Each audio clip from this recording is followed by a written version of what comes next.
뉴욕 증시가 일제히 하락 마감을 했습니다. 다우지수가 조금 더 큰 폭으로 하락하는 모습을 보여줬는데요. 자, 연준 위원들이 3명이서 잇따라서 강경 발언을 했습니다. 즉 비둘기적인 모습이 아니라 매파적인 발언을 통해서 향후에 금리 인상이 더 지속될 수도 있다라는 이야기를 좀 해주게 된 거죠. 자, 시장이 계속적으로 이제 긴축 완화에 대한 기대감을 가지고 있었는데 갑자기 연준 위원들이 나타나서 이렇게 강경 발언하니까 조금 당황한 듯한 그런 모습이기도 했습니다. 자, 이 부분들 자세하게 좀 알아보도록 하겠고요. 공매도 서킷 브레이커 혹시 들어보셨나요? 네, 예전에 이제 대선 당시에 지금 현 정부의 공약 사항으로 있었던 부분이 공매도 서킷 브레이커입니다. 이 서킷 브레이커를 도입을 해라 이런 얘기가 나오고 있죠. 지금 계속 공매도 정책에 대한 이야기가 이제 금융당국으로부터 나오다 보니까 이제 계속 거기에 이제 기대감을 좀 가지고 있었는데 나올 때마다 실망감이 나오는 거죠. 그러다 보니까 이제 공매도 서킷 브레이커를 차라리 도입을 해라 이런 식으로 얘기가 나오고 있다고 합니다. 자, 이 부분까지도 한번 알아보도록 하겠고요. 삼성전자의 무인 공장 도입, 이 소식 어제 들으셨을 겁니다. 이제는 사람이 관리하지 않고 로봇들이 가가지고 전부 다 한다, 뭐 이런 식의 얘기인데, 자, 일단은 기간은 2030년이라고 합니다. 시간이 아직 많이 남긴 했습니다만 로봇 관련주들은 벌써부터 들썩들썩 거리고 있는 모습이기도 합니다. 특히 이제 작년에 로봇 관련한 그 부분에서의 삼성전자의 어떤 야심찬 포부 이런 것들이 나타났었죠. 그래서 그런 것들이 더 힘을 싣고 있는 것이 아닌가 생각되는데요. 그 부분도 같이 알아보도록 하겠습니다.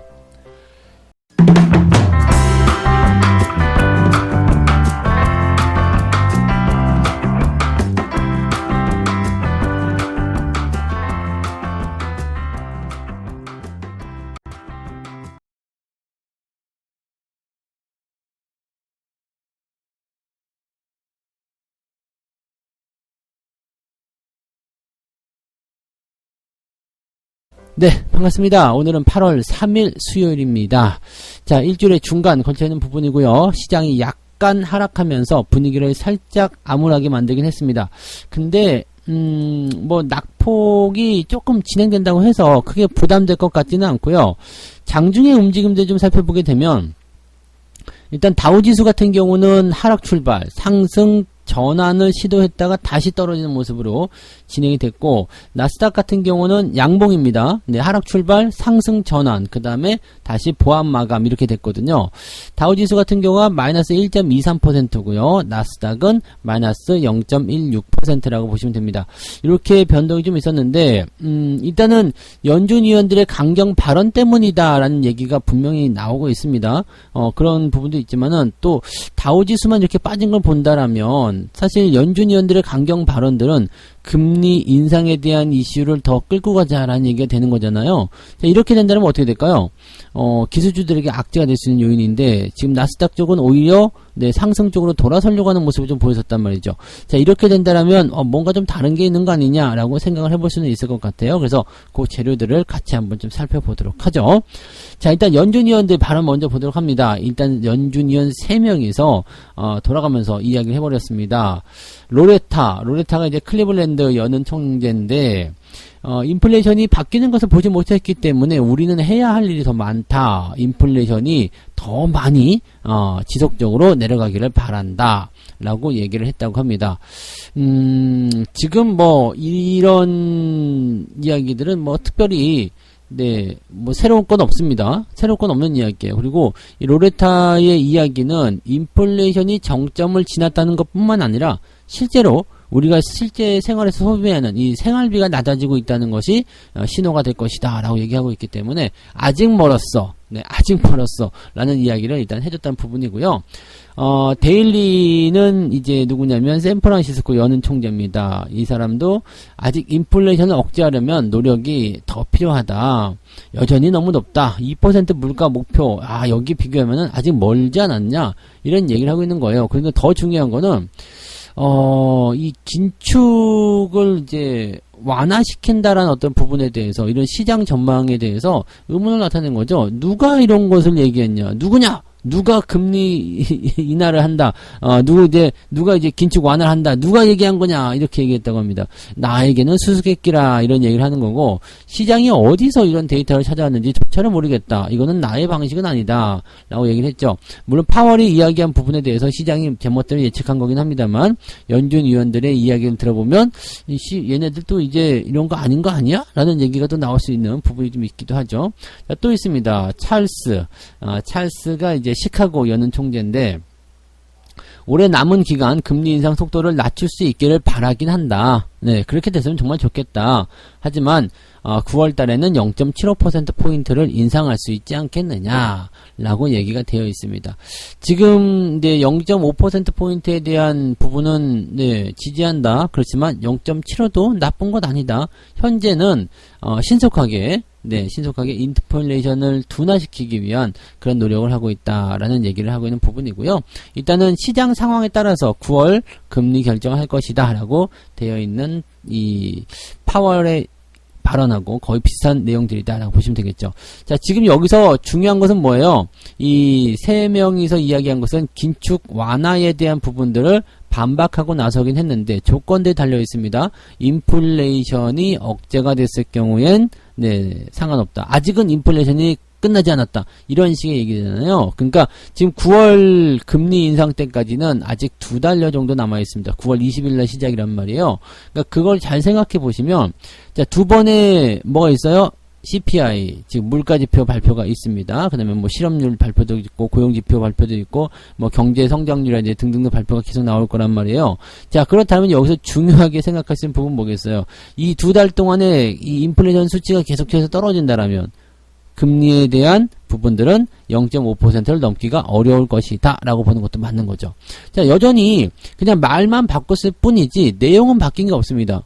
인플레이션에 대한 내용들이 긍정적으로 진행이 된다면 이 물가에 대한 또는 이제 그 금리 인상에 대한 부분들을 어느 정도 완화시켜 줄 수 있다라는 것은 똑같아 보시면 되겠습니다. 갈 길이 멀었다는 것은 뭐예요? 아직 인플레이션이 높은 수준이다. 지금 높은 수준이잖아요. 나와 있는 수치가 없잖아요. 이제 8월 달에 나오고 9월 달에 나왔을 때 점점 완화된다라면 인플레이션이 완화되고 있는 것이 확인이 되고 있다. 금리 인상도 너무 빠를 필요가 없다. 라는 쪽으로 할 수가 있는 거죠. 이렇게 보시면 되기 때문에 지금 이걸 가지고 주가가 밀린 것 같지 않다는 얘기죠. 그래서 지금 보면은 금리 인상에 대한 부분들도 뭐 그렇잖아 라고 생각하면서 나스닥이 장중에 올라가기도 했었단 말이죠.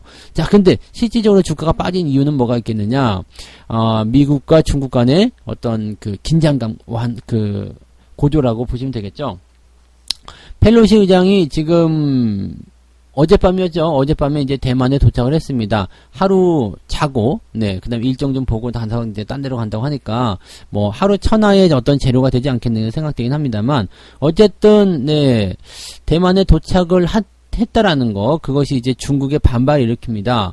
중국이 이제 바이든하고 통화도 했었죠. 불장난 잡고 하면은 불에 타 죽는다 이런 얘기를 했다라고 하는데 노인네한테 그게 뭔 소리인지 모르겠습니다만 네 아무튼 뭐 그런 얘기를 했다라고 해요. 그리고 이제 지금 실제로 보게 되면은 중국군이 전투기 4대가 이제 대만 해협 이쪽을 근접 비행하는 뭐 이런 그 군사적 어떤 긴장감 고조. 근데 뭐 침범하진 않죠. 네, 못할 것이고.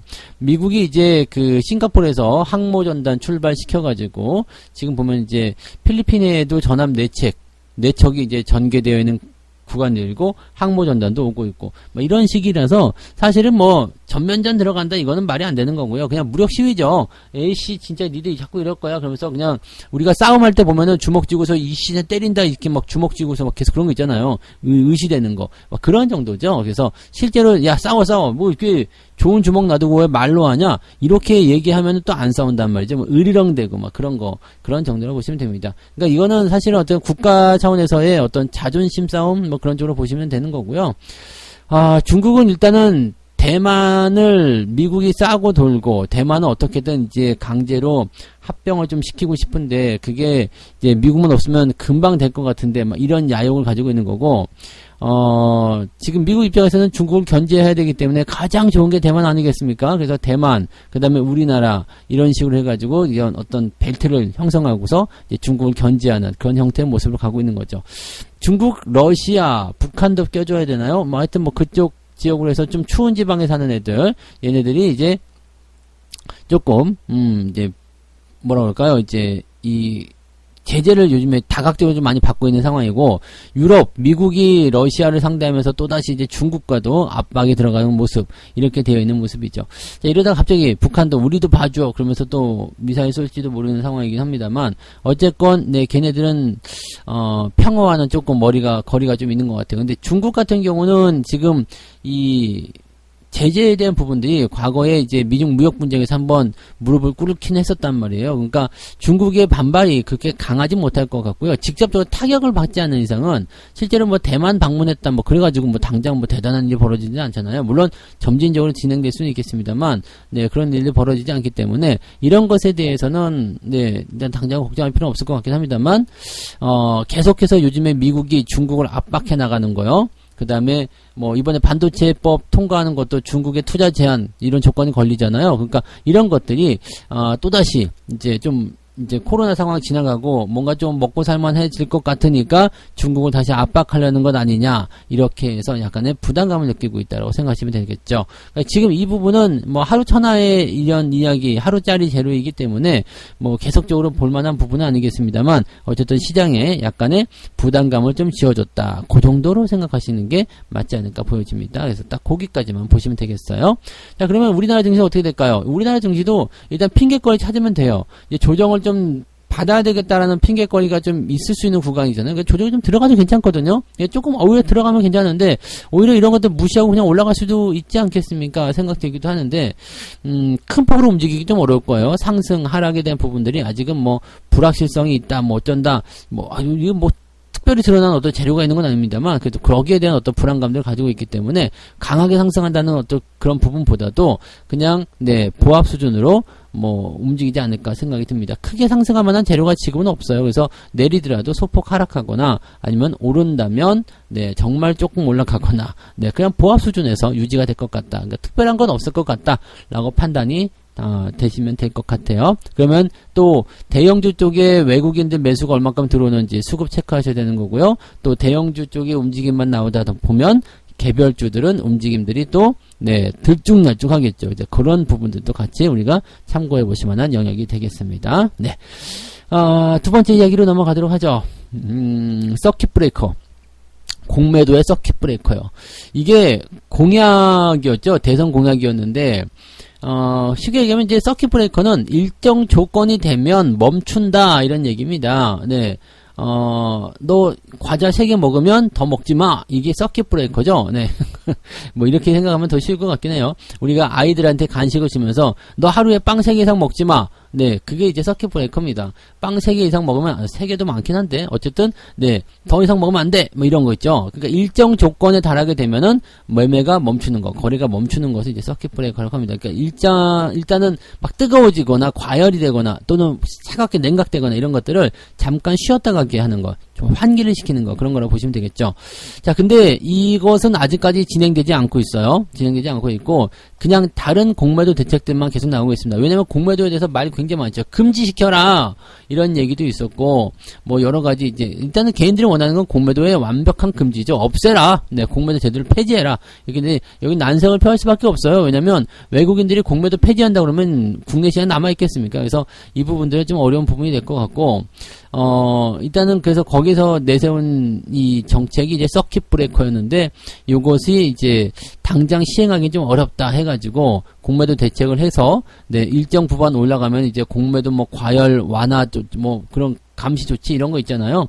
그런 것들을 이제 계속 하겠다라고 얘기가 나오고 있는 부분이죠. 근데 이거 자체가 마음에 안 들죠. 개인들이 뭐 성에 차지 않고 뭐 그거 하루 뭐 멈춘다고 해가지고 뭐 어떻게 되겠냐. 공매도 비중이 30% 이상이고 뭐 그날 그런 종목이 5% 이상 떨어지면은 뭐 공매도 금지 하루 뭐 이렇게 이거 가지고서 뭐 그 대단히 뭐 바뀔 것 같지는 않다. 이런 식으로 얘기가 나오는 거죠. 뭐 3%, 5% 하락하는 것이 이제 만약에 조건이다. 그러면 4.5% 하락하면 정지가 안 되겠네? 이렇게 얘기가 나올 수 있는 거 아닙니까? 그러니까 이거는 불만이 된다는 얘기죠. 그래서 실제로 이 공매도 정책 때문에 사람들이 많이 이탈하고 있다. 이거 조심해야 되는 거 아니냐? 이러다가 다 죽어. 이런 얘기를 하고 있는 거죠. 그러니까 이렇게 될 거면 아예 공매도 서킷 브레이커라도 해라. 일정 구간까지 오게 되면은 일단은 공매도 금지시키는 거. 그럼 가보자. 이렇게 되고 있는데 왜 안 하고 있냐라는 부분들은 일단은 뭐 국내외 투자자들이 생각하는 리스크는 공매도 제도의 불확실성이다 라는 의견이 있다 이거죠. 그래서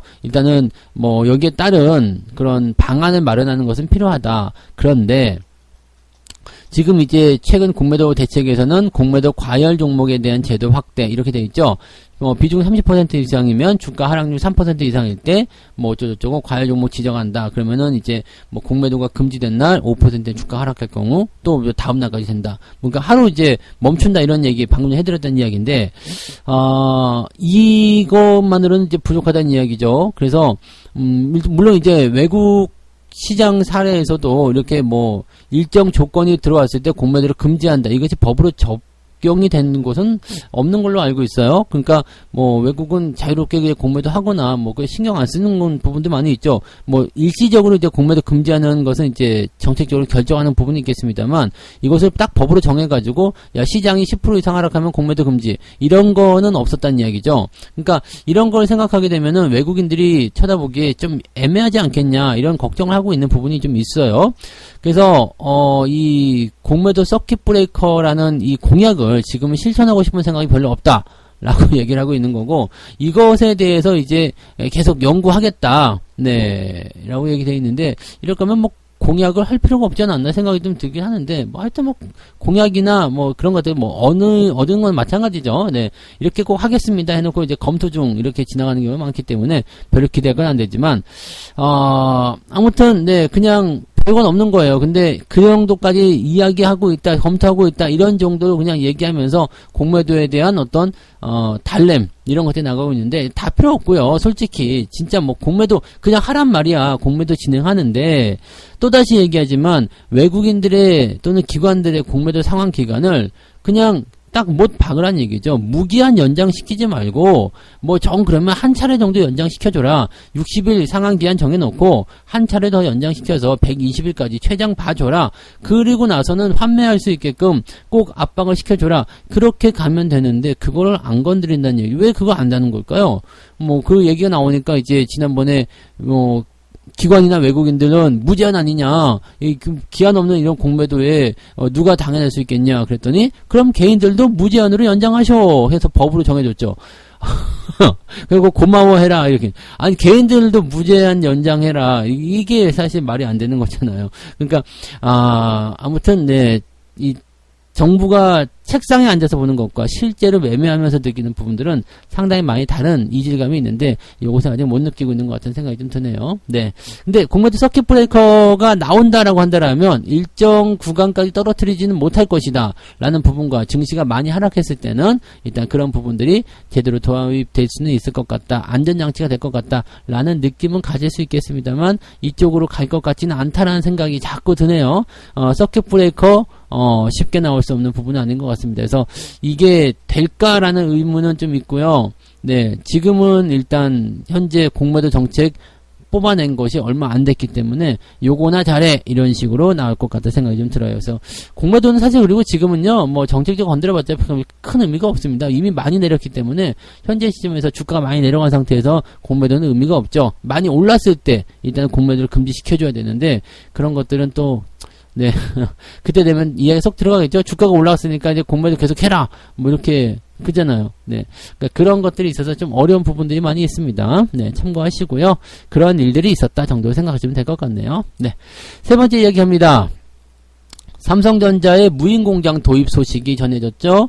로봇주들이 훨훨 날아간다. 왜냐면 이제 무인공장이면 당연히 산업용 로봇부터 시작해가지고 뭐 다 로봇이 들어가는 거 아닙니까? 자동화 시스템 이런 거 다 들어가는 거죠. 유일 로보틱스라는 기업이 상한가 진입하면서 유일하게 로봇 관련주에서 최강세를 보여줬는데 일단 딱 포함이 되는 것 같아요. 네, 무인 공장, 그럼 뭐가 있어야 돼요? 산업용 로봇, 자동화 시스템. 왜냐면은 처음부터 끝까지, 네, 물건이 들어오는 걸 로봇가 갖다가 놓고, 거기다가 기계에다가 집어넣고, 검사하고, 뭐, 그 등등등에 대한 그 모든 시스템. 일단은 처음 만드는 것부터 상품화 되기까지 모든 것을 로봇가 다 한다. 지금 사실 보면 로봇가 안 하는 게 없죠. 뭐, 커피도 타주는데, 뭐, 다른 거 안 할 게 뭐 있겠습니까? 그죠? 네, 그러면 이제, 다방 같은 데 가면은 로봇 다방 이런 거 나타나가지고 나중에는 이런 일이 있을 수 있다는 얘기죠. 테이블마다 로봇가 하나씩 있어. 그래갖고 메뉴를 누르셔. 그러면은 로봇가 그냥 요즘처럼 그 커피 자판기로 나오는 게 아니라 로봇가 팔에서 이제 컵 꺼내가지고 이렇게 막 그 커피 타주고 물 타주고 해가지고 먹어라 해서 갖다 주는 거. 그런 것들도 생각해 볼 수 있겠죠. 로봇 다방. 그거 재밌겠네요. 자, 어쨌든 뭐 그런 식의 생활들이 이제 진행될 수 있는 거고, 물론 이제 이 무인 공장 도입이라는 게 2030년입니다. 생산 인력을 투입하지 않고 기계와 로봇만으로 공장 운영하는 무인 공장을 도입할 것이다. 자, 지금 당장 이것만 봐서는요, 삼성이 무인 공장을 도입하는구나, 뭔가 대단한, 네, 그런 산업 발전을 또 만드는구나, 라고 생각할지 모르지만, 여기에 대한 속내가 따로 있겠죠? 삼성이 로봇 공장을, 무인 공장을 만들어내는 이유는 뭐겠습니까? 인력에 대한 보충, 인력 대체가, 너무 어렵다는 얘기죠? 왜냐면 이제 삼성전자도 계속 생각할 수밖에 없는 게 인건비 증가라든지, 또 이제 뭐랄까요, 고도화된 작업, 정밀 작업 이런 데에 사람을 계속 쓸 수가 없는 부분들, 뭐 그런 거고요. 지금 중국이 실질적으로 이제 세계 공장으로 불리면서 막 모든 공장을 끌어들였던 가장 큰 이유는 인건비가 쌌기 때문이잖아요. 최근에 이제 인건비 올라가면서 점점점 밀려나고 있습니다만, 자, 이걸 로봇으로 다 대체할 수 있다라고 한다라면요, 전기세만 내면 돼요. 네, 그럼 인건비 낼 필요가 없어. 최소한의 관리 인원에 대한 그런 비용만 지불하면 되거든요. 만약에 나무젓가락 하나 만든다. 지금은 나무젓가락을 만드는데 인원을 쓴다 그러면은 상당히 좀 힘든 상황이 벌어질 수 있어요. 왜냐면 인건비를 감당할 수가 없거든. 그러니까 다 해외 쪽으로 가가지고 해외에서 만들어 오잖아요. 그런데 이걸 로봇가 만들어 생각해 보세요. 로봇. 그러면 전기세만 주면 돼. 전기세만 주면 지가 알아서 열심히 해. 그리고 그 관리할 수 있는 것만 하면 되죠. 그러니까 이런 것들이 가능해진다라는 것은 확실하게 이제 어떤 외국계에다가 공장을 지을 필요도 없는 상태가 될 수 있다는 얘기가 되는 겁니다. 물론 지금 당장 생각하기엔 좀 요원한 일일 수 있겠습니다만, 그렇게 되면은 중국에 대한 어떤 의존도를 좀 낮출 수 있고, 중국이 나 이렇게 하면 니네가 안 만들 거야? 만들지 마. 로봇가 만들 수 있어. 라고 갈 수 있는 상황도 될 수 있지 않겠어요? 그러면 이 뭐 자동차도 그렇고 삼성전자도 그렇고 또 이런 부분들이 이제 어떤 해외 시장에 대한 경쟁력을 높일 수 있는 그런 어떤 방법들, 원가 절감에도 도움이 될 거 아니에요, 그죠? 그 다음에 또 한 가지는 노조. 삼성전자, 현대차에게 꼭 필요한 것일 수도 있겠죠. 지금 또 월급 안 오면 파업할래? 그래요. 우리 로봇가 대신할게요. 이런 식으로 갈 수도 있는 상황이 좀 될 수 있겠죠. 뭐 여러 가지 이제 기업들이 이제 상생할 수 있는 방안이라고 볼 수 있겠습니다만, 어쨌건 이 로봇에 대한 부분들은 사용할 것들이 굉장히 많습니다. 뭐 우주로 보내서 달나라로 보내더라도 로봇가 나가면은 사람이 하는 것보다도 안정감 있게 훨씬 더 많은 것을 수행할 수 있겠죠. 그러니까 그런 여러 가지 부분들을 이제 활용할 수 있는 거고, 실제로 뭐 실생활에서도 이제 서빙 로봇은 나타나면서 어떻게 돼요? 이 알바 자리가 점점 밀려나고 있죠. 그래서 요즘에 MZ세대, 2030 세대 정말 살기 힘들다는 얘기 많이 나오던데, 뭐 로봇가 할 수 없는 그런 부분들을 가지고 가야 되겠죠. 네. 뭐 주식 이런 리딩하는 쪽도 뭐 로봇 어드바이저인가 뭐 로봇가 하는 거 나오지만은 이게 감성적인 부분이나 자세한 어떤 부분 아직 따라오지 못하는 부분도 좀 있죠. 그래서 수익에 대한 부분들을 따라가지 못하는 것들이 있고, 또 너무 이제 이런 전략적인 부분들을 얘네들은 이제 시스템을 정해놓다 보면 이런 게 있어요. 위 아래 정해놓으면은 뭐 차이 실현 아니면 손절매도 칼같이 해버리거든요. 이게 좋을 때도 있지만 지금처럼 의도적으로 변수를 만들어서 주가를 출렁거리게 만든다면 무조건 손절로 다 털려나가거든요. 이것을 과연 어떻게 보강할 것인가, 이런 것들 다 숙제죠. 이런 것들은 사람이 보고 있다가 이거 분명히 장난질 치는 거야, 기다려봐요, 이런 거 가능해야 되는데 이게 안 된다는 이야기죠. 로봇은 그런 게 안 된다. 네. 근데 어쨌건 지금 2023년, 2030년이에요. 그러니까 로봇 관련주들이 지금부터 뭔가 주목을 받고 될 가능성은 높습니다만 너무 빨리 생각하지 마세요. 네. 2030년 거를 미리 땡겨다 놓으면은 그 2030년까지 계속 고생해야 됩니다. 그러니까 항상 이 고평가에 대한 논란은 그런 거예요. 앞에 걸 미리 끌어다 쓴다는 거. 그러면은 지금 당장은 좋아 보일지 모르지만 이 이후에 굶어 죽을 수 있다는 것을 꼭 참고하셔야 된다. 이렇게 봐주시면 되겠습니다. 자, 너무 서두르지 마시고요. 올라간 종목 추격하지 마시고 느긋하게 하시는 것이 로봇 관련주에 대한 투자 방법이다 보시면 되겠죠. 또 너무 많이 올라갔다면 쳐다보지 않는 게 이득입니다. 네. 자, 이렇게 해서 오늘 세 가지 이야기 전달해 드렸고요. 네, 연준 위원들의 강경 발언 때문에 미국 증시 하락했다 얘기 나오지만 실질적으로는 미국 펠로시 의원의 그 대만 방문 때문이다라고 되어 있을 것 같아요. 그게 가장 큰 이유일 것 같고요. 만약에 그것 때문에 정말로 주가가 하락한 것이었다면, 네, 하루짜리 재료다라고 보시면 되겠습니다. 이제 대만 떠나면 없어질 만한 그런 재료라고 생각하시면 되겠죠. 그래서 지금은 뭐 연준 위원들의 발언도 그렇게까지 좀 이렇게 무섭게 생각할 만한 그런 내용은 아니었다라고 판단하시면 되고요. FOMC가 지금 아주 멀리 있기 때문에 9월 말이에요. 그러니까 아직 멀리 있기 때문에 현재 시점에서는 너무 걱정할 필요는 없을 것 같아요. 자, 공매도 서킷 브레이커가 될까라는 네, 생각을 해봤습니다만 안 될 것 같아가 이제 맞는 것 같아요. 네, 공매도 제도를 자꾸 뜬구름 잡는 것처럼 정하고 있고 공약조차도 네, 시행하지 않는 상황이 됐기 때문에 지금이면은 이제 공매도 과열 정책에 대한 부분들을 내놓은 지 얼마 안 됐는데 이거를 또 뒤집어 엎어가지고 또 새로운 공약을 만들겠다. 이것도 어렵겠죠. 그래서 그런 부분들을 보면 당분간은 공매도 과열 정책으로 밀고 나갈 것 같다 생각이 좀 들고요. 서킷 브레이커도 도입이 아마 쉽지 않을 겁니다. 이게 일정 구간이 됐을 때 공매도 금지된다. 이걸 법제화시킨 곳이 없다라는 거. 그것이 이제 중요한 문제고, 만약 그걸 법제화시켰을 경우에 외국에서, 뭐야, 얘네들 이상한 나라네? 들어올까봐 걱정스럽다, 이런 얘기죠. 네. 그러면은, 네, 외국인들의 상환 기간을 개인하고 똑같이 그냥 딱 정해줘라. 근데 그건 또 못하겠다. 그러니까 뭐, 못한다는 얘기예요. 네, 공매도. 네, 뭐 지금은 어차피 주가 많이 떨어져서 큰 의미는 없겠습니다만, 네, 나중에 올라갈 때 또 문제가 된다는 얘기죠. 증시의 어떤 추가 상승, 증시의 지속적인 상승을, 좀 누르는, 그런 방해하는 하나의 요소다라고 생각하시면 되겠습니다. 자, 삼성전자가 2030년까지 무인 공장을 도입한다고 하는데 로봇 관련주들 당연히 이슈가 될 수밖에 없어요. 왜냐면 이제 무인 공장이라는 것은 당연히 로봇가 다 하는 거기 때문에 앞으로 시장은 그렇게 바뀔 거다라고 봐주시면 되겠는데 문제는 이제 너무 멀리 있는 것을 땡겨와가지고 네, 주가를 올려버리면 안 된다는 얘기죠. 그래서 지금 많이 올라가 버렸거나 그런 것들은 뭐 당장은 영향을 받을 수 있어요. 근데 2030년이라는 것을 잊지 마시고요. 물론 그 전에도 작업이 이루어지겠습니다만 네, 여러분들이 만족할 만한 그런 부분들은 계속 일어나지 않을 겁니다. 그래서 단기에 급등하는 것들은 항상 조심해서 대응하시기 바랍니다. 책 한 곡지 읽도록 하겠습니다. 긴 시간을 놓고 볼 때 증시는 상승을 반복한다. 지난 100여 년간 미국 증시를 끌어온 주체도 낙관주의자들이었다. 증시의 작은 출렁거림과 일시적인 하락으로 의기소침해져서는 안 될 것이다. 시장을 너무 무서워하거나 부정적인 시각으로 바라보지 말라는 이야기입니다.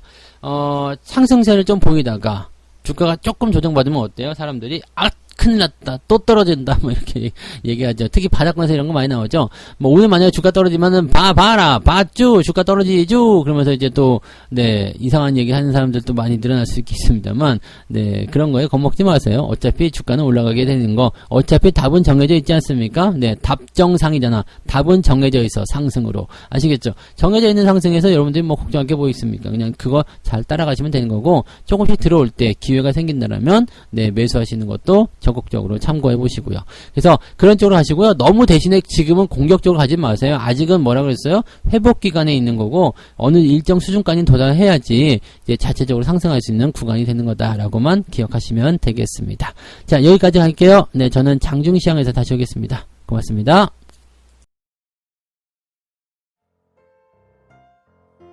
본 방송에서 제공되는 모든 정보는 투자 판단의 참고 자료이며 투자의 최종 책임은 본 방송을 이용하는 본인에게 있습니다.